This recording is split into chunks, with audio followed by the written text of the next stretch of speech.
2 siècles plus tard, le monde entier célèbre le travail. Tout était parti dans les années 1800 aux États-Unis, à Chicago, où des travailleurs avaient perdu la vie en réclamant des meilleures conditions au travail. Un jour viendra où notre silence sera plus puissant que les voix que vous étranglez aujourd'hui, s'écriait Auguste Spies, ouvrier anarchiste au moment de sa pendaison. Un plateau des géants à suivre bientôt sur Télé 50. La gouverneure du Lualaba, Fifi Masuka, vient d'accorder une interview exclusive à Jean-Marie Kassamba. Son parcours, ses idées pour ce nouveau mandat plein, sa fidélité envers le président de la République et bien d'autres sujets y ont été abordés. Mesdames et messieurs, bonsoir. Au lendemain de la célébration de la journée de la santé au travail, les préoccupations de la masse travailleuse de la République démocratique du Congo demeurent sans solution. Pas de politique sur la santé au travail, aucune statistique cohérente et fiable et pas de mesures non plus d'encadrement pour éviter les accidents au travail. Face à ces tableaux sombres, les responsables du programme de la santé au travail s'engagent à travailler pour changer cet état de choses. La République démocratique du Congo, pays vaste de plus de 234 millions de kilomètres carrés, fait face à plusieurs défis sur le plan de la promotion de la santé au travail. Alors que cette santé est essentielle pour maintenir un environnement professionnel sûr et pour garantir le bien-être des travailleurs. Elle contribue significativement à l'amélioration de la productivité et de la satisfaction au sein des entreprises. Et pourtant, un environnement de travail sûr et sain contribue à réduire le nombre d'accidents et des maladies professionnelles, ce qui a un impact positif tant sur le travailleur que sur les organisations, comme le témoigne le directeur de la santé au travail, Dr Nkoukou Lutumba Aimé. Il y a cette étude qui nous a donné suffisamment d'éléments pour nous rendre compte qu'en fait, ce domaine est ignoré de beaucoup de travailleurs. Et il y en a même qui ne savent pas que c'est quoi un accident du travail et comment on le déclare et comment on doit être indemnisé. Donc nous continuons à mener cette sensibilisation pour que tout le monde ait l'information. La Journée mondiale de la santé au travail s'avère donc une opportunité de mettre en lumière ces enjeux et de renforcer les mesures de sécurité. Pour le numéro 1 du programme, la célébration de la Journée de la santé au travail tombe à point nommé parce qu'elle s'est avérée une occasion de comprendre en quoi l'évolution des conditions météorologiques provoquées par les changements climatiques affectent les conditions de travail, notamment pour les métiers exposés aux éléments naturels, et d'explorer les adaptations nécessaires pour garantir la santé et sécurité de ces travailleurs. Tout ce qu'il y a aujourd'hui qui amène à le réchauffement climatique, mais c'est le fait de l'industrialisation du travail de l'homme. Donc si on ne casse pas cette chaîne, eh bien, nous allons vers la disparition. Le programme déplore par ailleurs qu'il ne contrôle pas toute la masse travailleuse en RDC parce que 80% des travailleurs sont dans les secteurs informels, d'où le nombre de défis qui restent à relever. Défis sur le plan de la gouvernance. Donc il nous faut absolument avoir une politique, un plan stratégique. Et les défis au niveau de ressources humaines.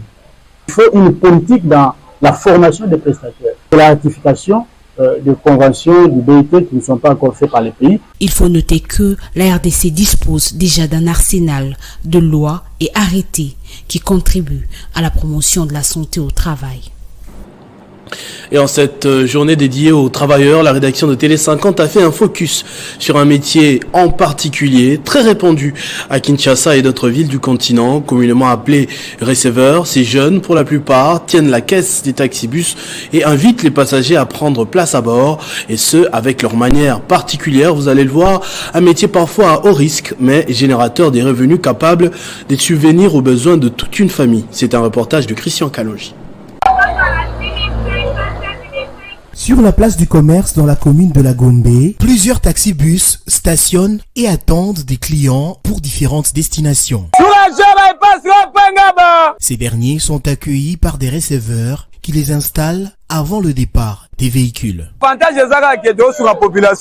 L'avantage de ces métiers, c'est que ça nous permet de survivre, de nouer le bout du mois et surtout de nourrir nos familles, car nous vivons que de ça et nous en sommes fiers. Les difficultés que nous rencontrons sont énormes. La tracasserie ne nous permet pas de travailler comme il se doit et aussi l'état des routes.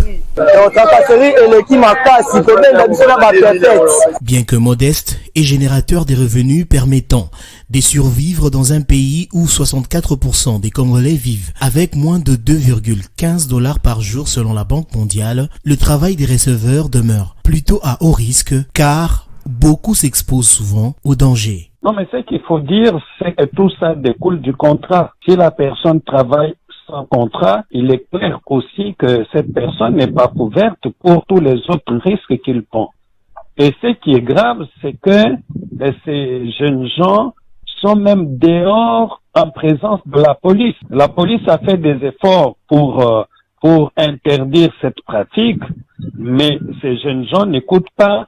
Mais aussi la police se fatigue alors que c'est elle qui a le pouvoir de réglementer, n'est-ce pas, la manière dont ce travail doit pouvoir se faire. D'où l'urgence pour l'État de prendre des mesures susceptibles de permettre un encadrement efficient de ce métier afin de limiter tout risque. L'Union des démocrates socialistes, UDS en sigle, s'associe à tous les travailleurs ce mercredi 1er mai en marquant un temps d'arrêt en vue de faire le point sur les conditions de vie et de travail. Porte-étendard des travailleurs, UDS, par la voix de son président national, Crispin Kabasele Chimanga, s'interroge sur l'utilité du ministère du Travail et de la fonction publique ainsi que le rôle des syndicats congolais. Dans notre pays, les travailleurs souffrent énormément. Leurs conditions de vie s'empirent au jour le jour, comme en témoignent les pleurs et les plaintes qui fusent de toutes parts. Aucune couche des masses laborieuses et paysannes n'est à l'abri. Dans le privé, c'est pire. Le Conseil national du travail, il y a une dizaine d'années, avait fixé officiellement le barème horaire à $2 américains. Malheureusement, cette décision a été sabotée par le patronat congolais, la célèbre Fédération des entreprises du Congo, FEC. L'Union des démocrates socialistes estime que la non-publication à ce jour du gouvernement Judith Suminwa Tuluka devrait être mise à profit pour réclamer la nomination des vrais compatriotes devant défendre les intérêts des travailleurs. Dans le même ordre d'idées, l'UDES demande au prochain gouvernement congolais de prendre des mesures appropriées pour la réorganisation du secteur du travail, le meilleur encadrement des masses ouvrières et paysannes, l'amélioration des conditions des travailleurs et des paysans. Cela passe obligatoirement par la rupture avec les vieilles méthodes héritées de la colonisation. L'UDES affirme sans peur d'être contredite que la guerre de l'Est, qui endeuille nos compatriotes depuis plus de 3 décennies, est l'œuvre de l'impérialisme, qui tient à nous dominer pour bien piller nos ressources naturelles. Au service de la paix mondiale, l'Union des démocrates socialistes appelle de tous ses vœux l'avènement d'un monde multipolaire. Accepter l'unipolarisme actuel, c'est soutenir l'impérialisme que nous devons combattre de toutes nos forces. Toujours à l'occasion de la journée du travail, le syndicat La Clé, entendé par la convention de lutte pour les employés, a organisé une marche de santé à l'intention de tous les affiliés de Kinshasa dans le but de consolider les efforts jusque-là déployés et de se projeter pour l'avenir. Cette marche, partie de la gare centrale, en passant par les boulevards du 30 juin, l'avenue des Huileries, au rond-point Kipwanda pour chuter à Bar sans frontières, avait pour objectif de consolider les efforts consentis jusque-là par les affiliés de Kinshasa.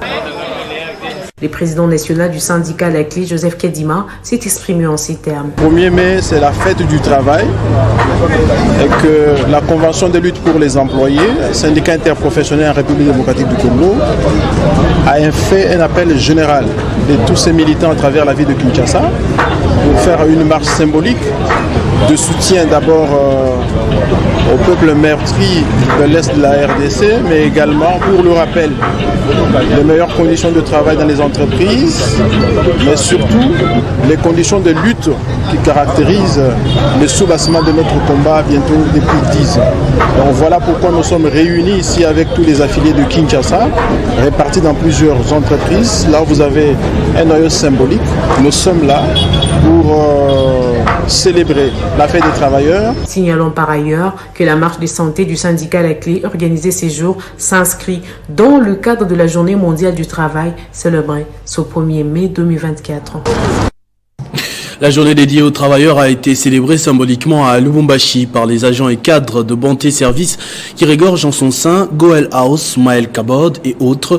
Une occasion pour le couple gérant de motiver les agents et cadres qui abattent un travail de titan pour booster cette entreprise. C'est autour de ces collaborateurs, cadres et agents que le couple Bonté Amissi, administrateur, directeur gérant de l'entreprise Bonté Service Holding, a célébré la journée internationale du travail ici à Lubumbashi. Tous ont répondu présents à l'appel de leur patron. À l'occasion, tout a commencé par la présentation du couple gérant, leur cabinet, différents chefs de service et responsables au sein de l'entreprise Bonté Service Holding. Prenant la parole, la DG de Bonté Service a prêché la sérénité à ses travailleurs en mettant du sérieux dans leurs services respectifs. En ce jour, j'aimerais vous exhorter, chacun à ce qui le concerne, de faire ce qu'on appelle en anglais to improve. Donner un peu plus pour monter. Tu dois voir qu'est-ce que je dois faire pour être meilleur dans ce que je fais. Qu'est-ce que je dois ajouter afin d'éviter la routine. En bon père des familles, le directeur gérant des Bonté Service, Chombo Amissi, a offert un repas de fraternité à ses agents, une façon pour lui de créer une familiarité entre eux. Il s'y est de rappeler que cette manifestation s'est déroulée dans la salle polyvalente La Bonté, située sur le boulevard Félix Tshisekedi, ex-chaussée de Katsenga. C'est la femme du moment et pour sa première sortie médiatique, elle a fait confiance à l'un des plus grands noms dans les médias en République démocratique du Congo. À peine élu gouverneur full, Fifi Masuka a accordé une interview exclusive à Jean-Marie Kassamba à suivre très bientôt sur nos antennes. C'était un grand exercice de restitution de sa gestion pendant l'intérim à la tête de cette province, tout en se projetant pour les 5 prochaines années. Jean-Marie Kassamba s'est fait accompagner d'un groupe de journalistes du Grand Katanga et de ceux venus de Kinshasa. Sourire aux lèvres, belle posture, simplement détendu, c'est dans la peau des gouverneurs nouvellement élus, en attendant la confirmation de sa victoire par la cour d'appel, que Fifi Masuka Saini s'est livré à cet échange sans langue de bois avec des journalistes venus de Kinshasa et ceux du Grand Katanga.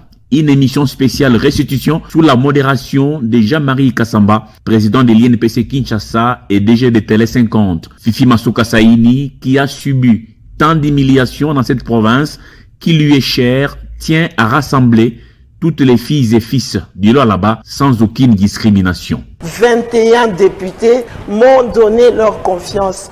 Aujourd'hui, comme je l'ai dit encore hier, je le répète aujourd'hui, je suis la fille du Lualaba, la maman du Lualaba, je porte le Lualaba. Les Lualaba d'hier et d'aujourd'hui, les Lualaba va mieux, les chiffres parlent et les réalisations sont les gens. La chef de l'exécutif provincial va continuer sur la même lancée et les inaugurations vont s'enchaîner dans les jours qui suivent. Tous ces projets-là vont se terminer d'ici peut-être 4-5 mois. Nous pouvons inaugurer l'échangeur est prêt à 95%. Mais nous voulons l'échangeur modèle.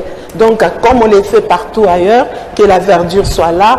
Et enfin, si ces 5%-là sont totalement terminés, nous allons inaugurer. Au cours de ces face-à-face avec la presse, toutes les questions ont été balayées par les chevaliers de la plume, de la problématique de la desserte en eau potable, de l'électricité, la promotion des activités agro-pastorales, les mines. Fifi Masuka Saini, qui veut jouer la carte de la meilleure élève du président Tshisekedi dans tous ces domaines, s'est dite ouverte à toutes les propositions allant dans le sens de l'amélioration de sa gestion pour les 5 prochaines années.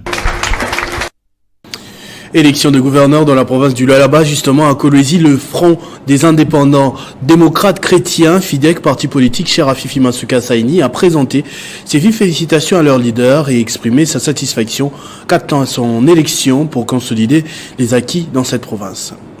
Excellence Madame la gouverneure, nous sommes très heureux de vous adresser à l'occasion de votre élection de gouverneur et sénatrice de la province du Lualaba, nos très sincères et chaleureuses félicitations au nom de notre cher et beau parti dont vous êtes autorité morale et initiatrice. Votre accession aux plus hautes responsabilités Au terme de vos premières élections en qualité de gouverneur et sénatrice qui est connue la province du Lualaba, marque l'aboutissement du long et difficile combat que vous n'avez cessé de mener en faveur de la survie de la population lualabaise. Excellence, au nom de notre parti dont vous êtes un fruit remarquable pour l'intérêt de la République, nous nous en réjouissons profondément pour vous-même comme pour l'ensemble de la population lualabaise. Désormais,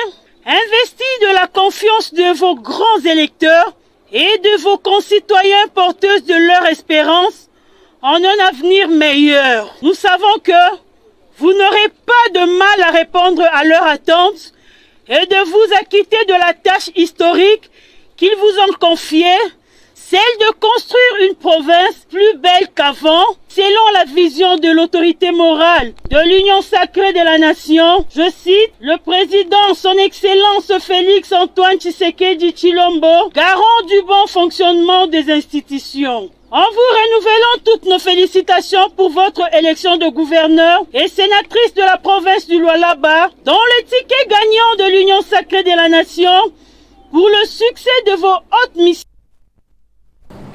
L'élection de Grace Kwanga Bilolo à la tête de la province du Congo central reflète la volonté de la population de cette province, c'est ce que souligne la coordination provinciale du caucus des interfédéraux et fédéraux des partis politiques et mouvements membres de l'Union sacrée, sous l'égide de son coordonnateur Alain Kinsiona, dans ce message de félicitations adressé aux nouveaux élus à la tête de la province du Congo central. Nous, caucus des présidents interfédéraux et fédéraux des partis politiques et mouvements associatifs, membres de l'Union sacrée de la nation Congo centrale, venons d'apprendre avec une joie incommensurable votre brillante et écrasante élection par les députés provinciaux en qualité de gouverneurs et vice-gouverneurs de notre chère province, le Congo central.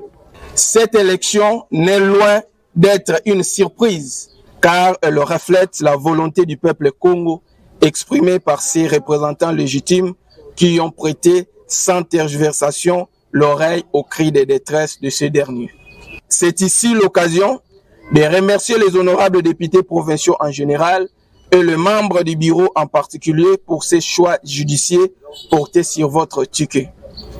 Dans l'accomplissement de la mission vous confiée, qui n'est pas du reste facile, nous prions à Dieu de vous accorder intelligence et sagesse afin que vous puissiez répondre aux aspirations ultimes de cette population qui vous donne mandat.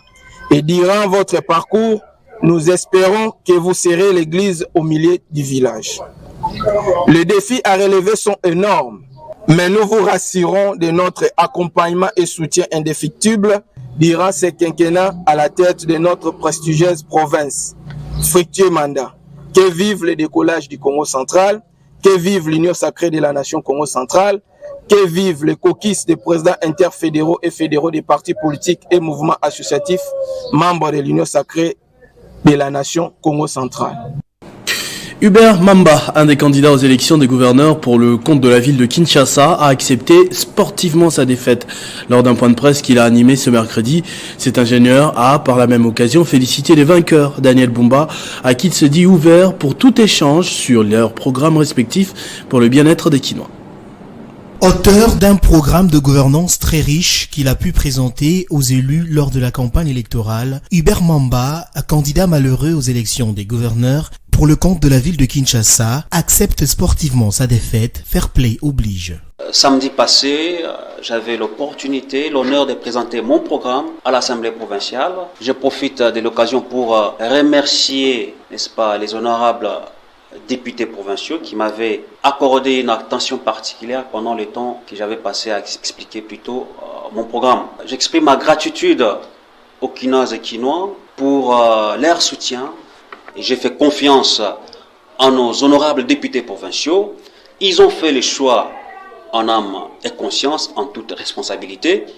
Et moi, en tant que démocrate, je m'incline à cette décision. Un acte d'une grande rareté sur la scène politique congolaise, cet ingénieur très respecté à travers le pays pense que les députés provinciaux ont fait leur choix et il faut s'incliner. Il félicite cependant le vainqueur Daniel Bumba et se dit disponible à collaborer dans le cadre de leurs programmes respectifs. Vous savez, c'est une compétition. Les députés ont fait leur choix sur le candidat qui avait le meilleur programme que les 30 autres. Aujourd'hui, nous avons un gouverneur élu, au nom de M. Daniel Bumba, que je tiens ici à féliciter pour son élection à la tête de cette ville-province de Kinshasa, et à l'encourager de ne ménager aucun effort pour répondre, n'est-ce pas, aux préoccupations des Kinoises et des Kinois. Très ambitieux, Hubert Mamba soutient la vision du chef de l'État Félix-Antoine Tshisekedi et entend poursuivre son combat politique avec la même détermination pour l'intérêt du peuple congolais. Dans le cadre de la consolidation de la majorité parlementaire de l'Union sacrée, l'Action pour l'unité nationale AUN a adhéré officiellement à l'AAP qui compte désormais 44 députés et se positionne comme l'une des 3 forces politiques en RDC. L'acte d'engagement de l'adhésion a été signé par son coordonnateur délégué Jean-Jacques Panga.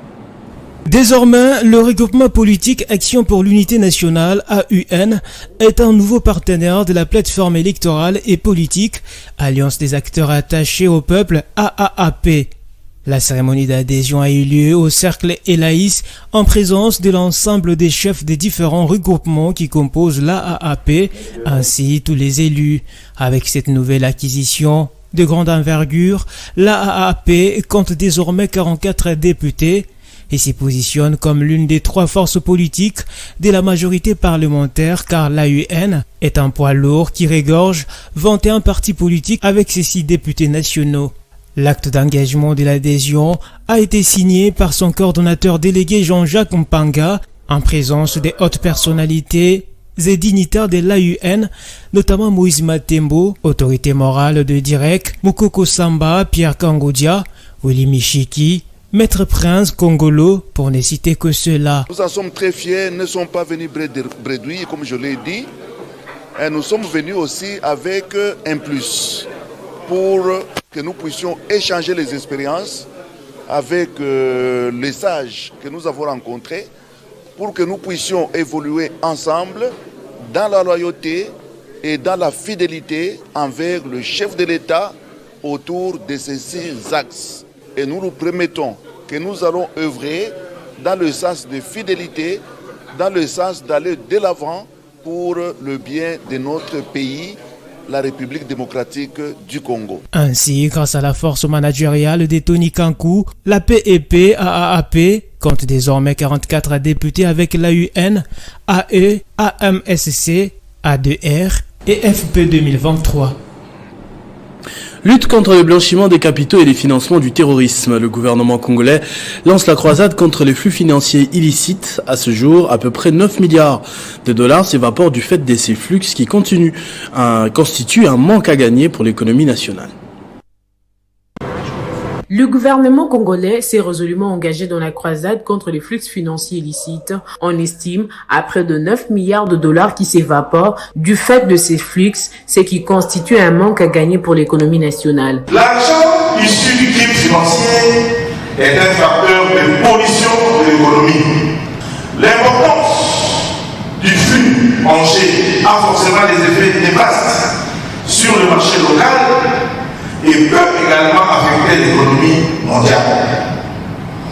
Ces effets toxiques affectent les taux d'échange, les statistiques économiques élaborées, ainsi que le fonctionnement efficient du marché.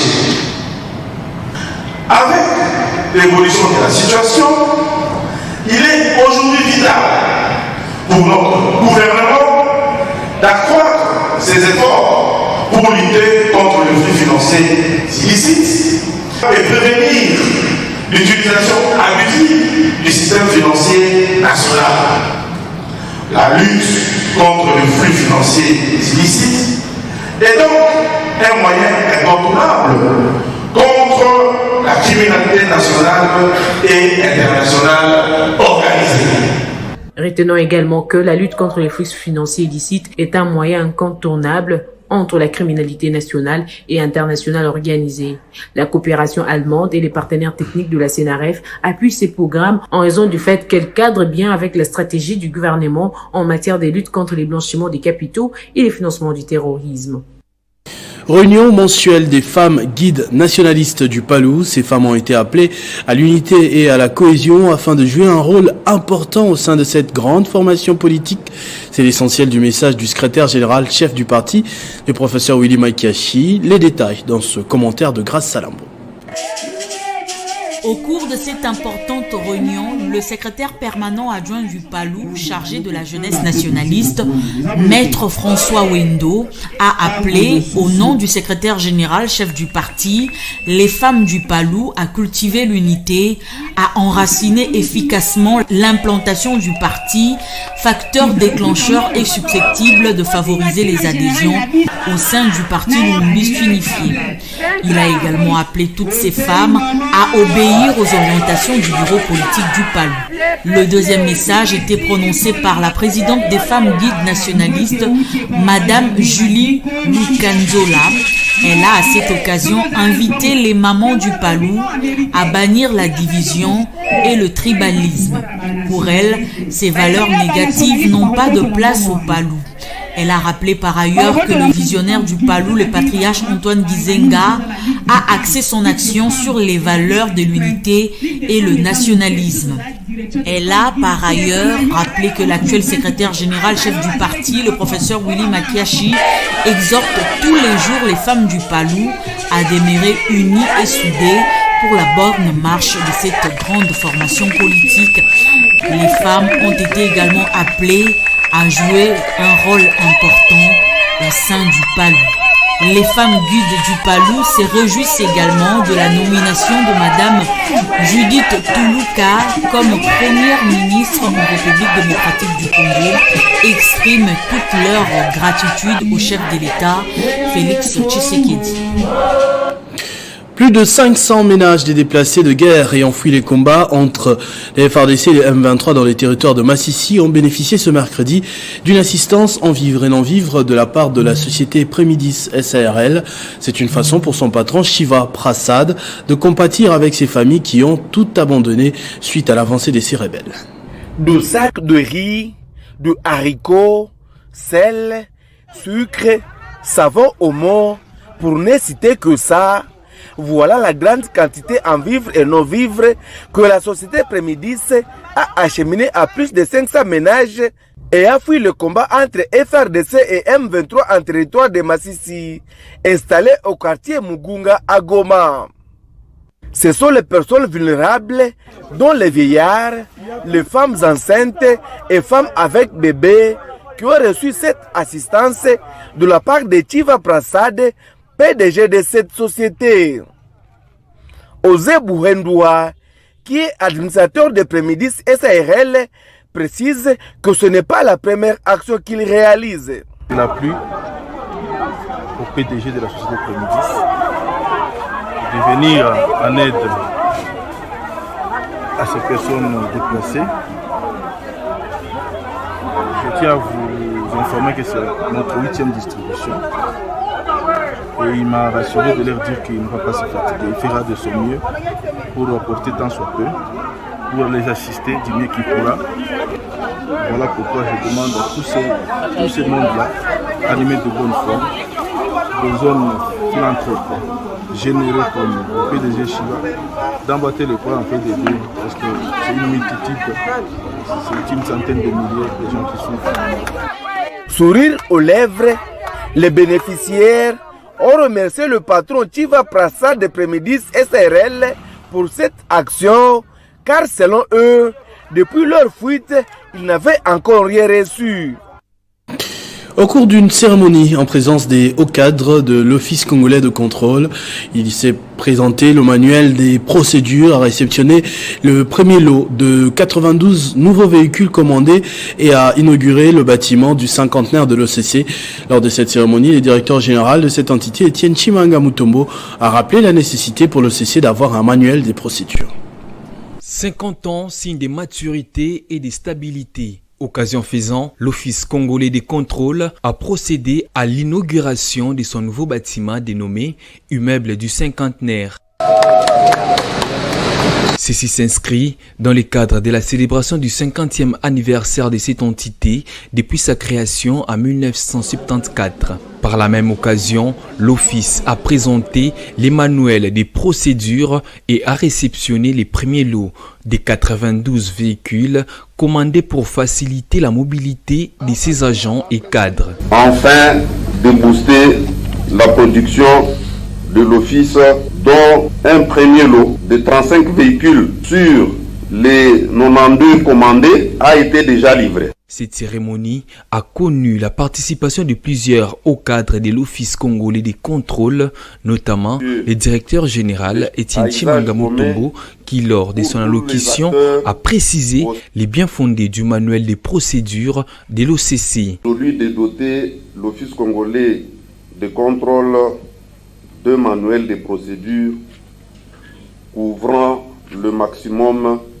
de ces processus de direction opérationnelle et support. Le nouveau bâtiment administratif a à son sein 4 départements, à savoir les départements des contrôles des hydrocarbures, de la normalisation ainsi que des finances. Ce journal est terminé, je vous en rappelle tout de suite les principaux titres. 2 siècles plus tard, le monde entier célèbre le travail. Tout était parti dans les années 1800 aux États-Unis, à Chicago, où des travailleurs avaient perdu la vie en réclamant des meilleures conditions au travail. Un jour viendra où notre silence sera plus puissant que les voix que vous étranglez aujourd'hui, s'écriait Auguste Spice, ouvrier anarchiste au moment de sa pendaison. Un plateau des géants à suivre bientôt sur Télé 50. La gouverneure du Lualaba, Fifi Masuka, vient d'accorder une interview exclusive à Jean-Marie Kassamba. Son parcours, ses idées pour ce nouveau mandat plein, sa fidélité envers le président de la République et bien d'autres sujets y ont été abordés. À tous et à toutes, merci de votre attention soutenue. Restez fidèles au programme de votre chaîne Télé 50. Vivez heureux, vivez 100 ans, mesdames et messieurs.